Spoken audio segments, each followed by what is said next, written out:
O assunto que eu queria tratar com vocês aqui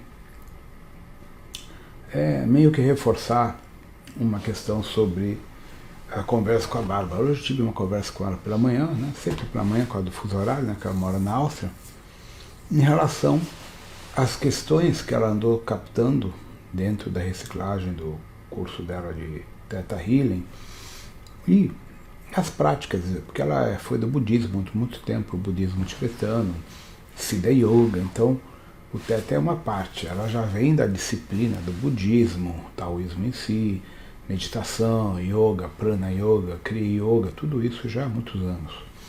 Então ela só fez a fusão com algumas técnicas da Theta para poder galgar outros níveis. E ela realmente entendeu que quando a gente consegue realmente entrar em Theta, baixar nossa frequência neural, a gente consegue neutralizar e desfazer os pactos, os acordos que a gente fez no outro plano e principalmente desativar a ressonância dos clones do corpo criogênico. Então esses clones, eu dei uma sondada também essas noites todas, aí comecei a dar uma pesquisada, estão dentro da plataforma IA Terra, como um programa, um jogo, certo?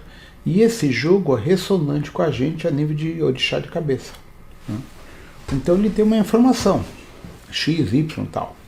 E conforme essa informação, ele induz a gente a entrar naquela matrix, seja, por exemplo, uma pessoa extremamente carinhosa, uma pessoa amorosa, uma pessoa raivosa, guerra, narco, violência e por aí vai.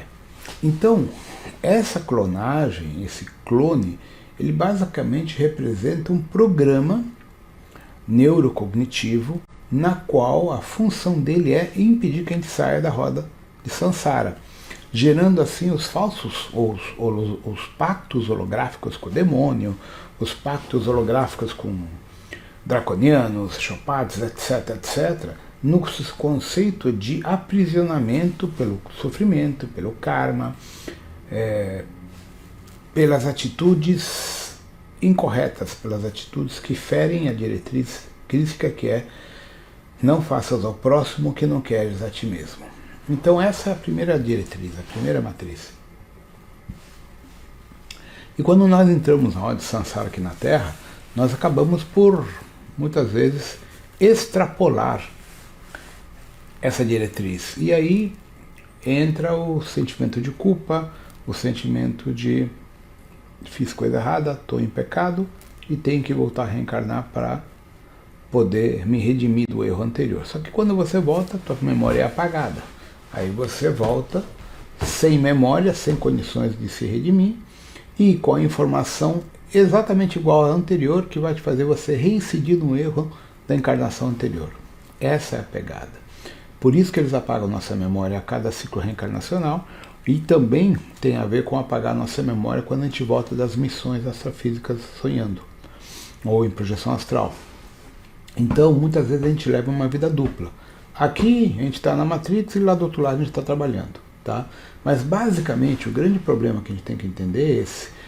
Com o apagamento da nossa memória, a gente acaba reincidindo o inconsciente coletivo de uma programação subliminar em nosso subconsciente, como chamados engramas de memória pré-concebida, que vão fazer você vivenciar e praticar aquelas ações kármicas da tua vida anterior. Isso a gente consegue checar e verificar quando estuda a astrologia kármica, e você percebe que a pessoa está 6, 7, 8, 10 encarnações repetindo exatamente a mesma coisa. Aí é que você pega, pela astrologia kármica, a programação da matriz de controle e o programa subjetivo que te induz a repetir os erros do passado. Estão vendo como a coisa é complexa? Muitas pessoas fazendo o questionamento daquela foto que eu coloquei do Sol, de que o Sol entrou num máximo solar. Bom, então vamos começar a dar umas explicações técnicas para que vocês entendam o que isso pode vir a gerar. O Sol é um reator de fusão dentro do nosso entendimento atual, limitado. O Sol é um reator de fusão. Não é uma bola de fogo, porque no espaço geral não tem oxigênio, então não tem fogo, certo? Então ele é como um reator de fusão que converte hidrogênio em hélio. É o que nos ensinam. Se isso é correto ou não já é outra história. Então, o Sol emite, dentro do seu espectro eletromagnético, radiação X, raios gama, ultravioleta, infravermelho e outros espectros não conhecidos por nós de frequências eletromagnéticas, ondas alfa, ondas betas e ventos solares. O fóton e suas variações chegam em 8 minutos praticamente aqui, né, que é a unidade astronômica, 150 milhões de quilômetros padrão. E os ventos solares chegam aqui, dependendo da densidade desses ventos solares, em até 24 horas, 15 horas, 18 horas, depende muito, certo? Então, toda vez que o Sol emana seus raios, seu campo eletromagnético e emana os gases e essas estruturas dos ventos solares, tudo isso envolve e se projeta contra as camadas periféricas da atmosfera da Terra. Eu não recordo agora, tá? Mas a Terra está dividida, acho que em 7 ou 10 camadas da sua atmosfera. Atmosfera, mesosfera, ionosfera e as outras que eu não lembro mais o nome, tá? Então, as camadas periféricas da Terra, que envolve a Terra, inclusive até a Lua, de certa forma, elas protegem a Terra da ação excessiva dessa radiação que o Sol projeta. Na medida que a energia do Sol aumenta, a Terra aumenta e intensifica através do seu núcleo, que hipoteticamente é uma Dyson, ou antigamente a gente dizia que era um núcleo de níquel-ferro, né, que isso já não cola mais, até por evidências científicas, tá, gente? Existem evidências que a Terra produz mais neutrinos do que recebe do Sol. Logo, ela tem um reator de fusão no núcleo também. Isso é outra conversa que já tem comprovação científica. Então, a Terra, ela compensa a onda eletromagnética do Sol, ampliando sua frequência Schumann, ampliando as suas frequências eletromagnéticas internas para tentar equiparar essa, vamos dizer, bombardeio extraplanetário.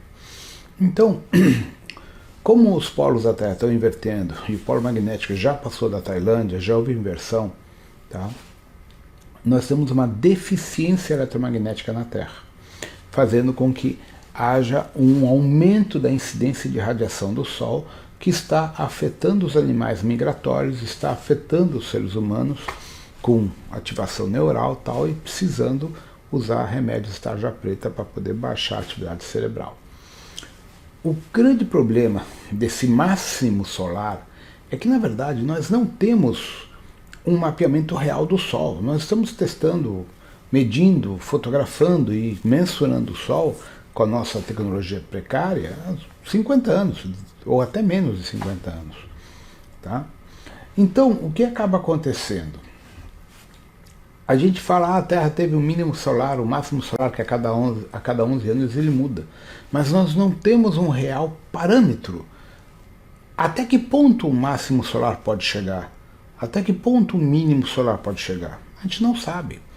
Então, uma das especulações feitas por vários cientistas astrofísicos é que, conforme o máximo solar tem sua manifestação e a Terra está com uma deficiência do seu campo eletromagnético, nós podemos ter falta de energia elétrica, podem queimar os satélites orbitais de telecomunicações, podem queimar o sistema de fornecimento de energia elétrica, acabar com rede de celular, rede de banco, banco 24 horas, a gente pode ter uma ruptura, uma sobrecarga dos servidores e computadores por causa desse campo eletromagnético e queimar toda a comunicação via cabos de fibra ótica subaquáticos e uma infinidade de teorias. Isso falado pela comunidade científica. Tá? Então, por isso que existe tanto burburinho de um apagão tecnológico, um apagão na qual vários videntes estão colocando aqui no Brasil, inclusive, aí, várias meninas que se dizem cartomantes, videntes, não sei o que, eu não conheço elas, tal, só tenho visto as postagens delas, algumas são cartomantes, outras têm vidência, eu não sei, na qual a gente poderia ter 3 dias a 4 dias de total escuridão, mas não é escuridão de luz, falta de internet, falta de banco, falta de celular, falta de comunicação eletromagnética. Então tudo isso está dentro de uma possibilidade tecnológica devido à nossa total dependência da geração de energia elétrica. Vocês devem já ter ouvido falar de pulso eletromagnético, EMF. São as armas mais modernas que os americanos, os russos, os britânicos, os franceses têm desenvolvido e testado, onde você joga um pulso eletromagnético e você queima. Um carro queima uma usina completa, ou seja, você queima, derrete todo o sistema de sustentação e transmissão de energia elétrica. O Sol pode causar isso com a gente. Conforme o máximo solar, ele pode gerar uma onda com uma magnitude que simplesmente derrete os nossos satélites, as nossas usinas elétricas, tudo. E a gente fica aí um bom tempo sem energia elétrica até se consertar, se restaurar esse processo. O que acontece em uma sociedade sem luz, sem energia? Sem dinheiro, sem cartão de crédito, sem saque, débito automático, sem Pix, sem porra nenhuma. Desespero, vandalismo, o pessoal saindo nas ruas saqueando supermercado, casa, etc, etc. Então essa é uma das questões que teria o porquê daquela profecia que quando houver os 3 dias, 4 dias de escuridão, tal, que pode ser tecnológica, assim, não sair na rua, se trancar em casa. Por quê? A bruxa vai estar solta.